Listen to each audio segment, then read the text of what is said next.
Hi everyone, welcome back to my channel nursing tech ज्योति।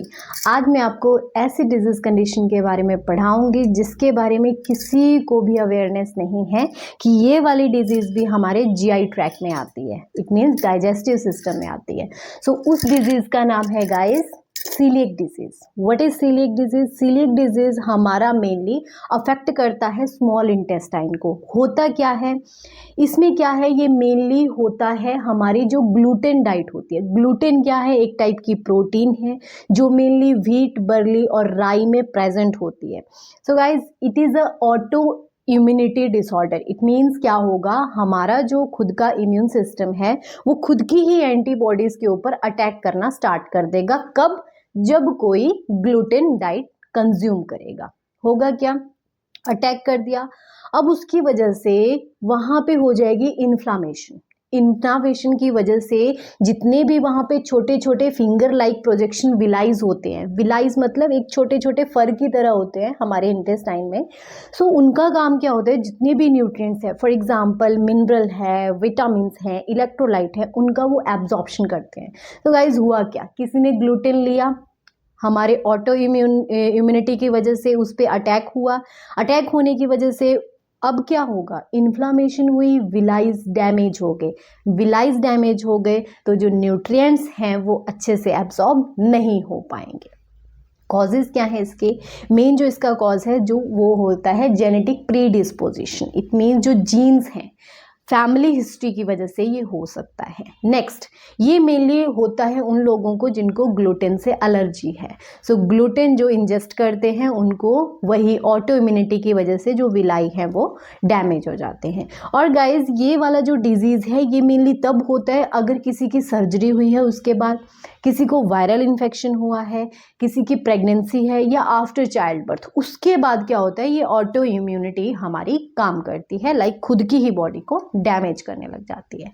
अब मैं बात करती हूँ इसके सिम्टम्स की, क्या लक्षण आएंगे। सो सबसे पहले जीआई ट्रैक में क्या होगा, पेशेंट को डायरिया होगा, कॉन्स्टिपेशन भी हो सकती है बट बहुत कम, सबसे ज़्यादा डायरिया वहाँ पे प्रेजेंट रहता है।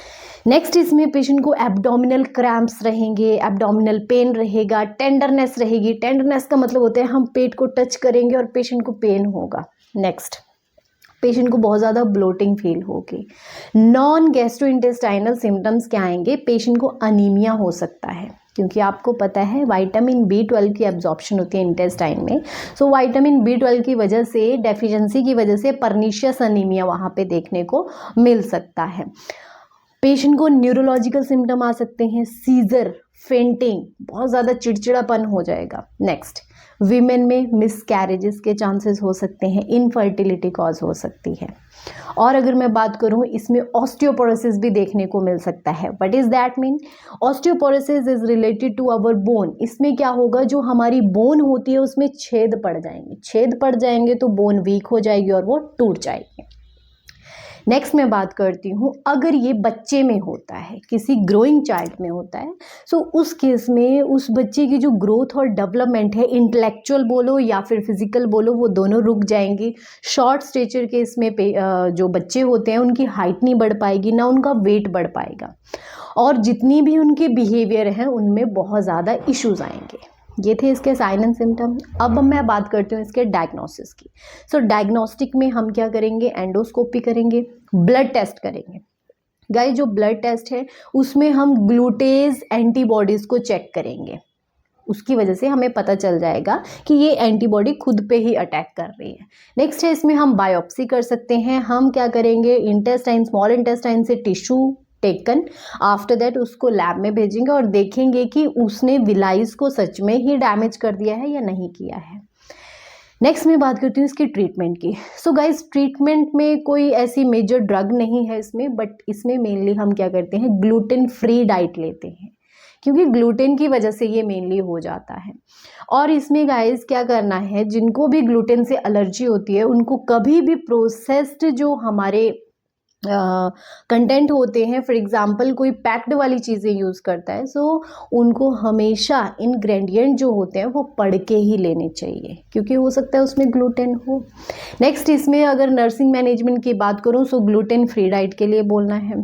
न्यूट्रिशन को बढ़ाने के लिए बोलना है, प्रोटीन रिच डाइट लेनी है, कार्बोहाइड्रेट इलेक्ट्रोलाइट बैलेंस मेंटेन करना है, वेट को मेंटेन करना है, फ्लूइड डाइट लेनी है। क्यों? क्योंकि डायरिया कंटिन्यूसली हो रहा है तो पेशेंट को डिहाइड्रेशन हो सकती है।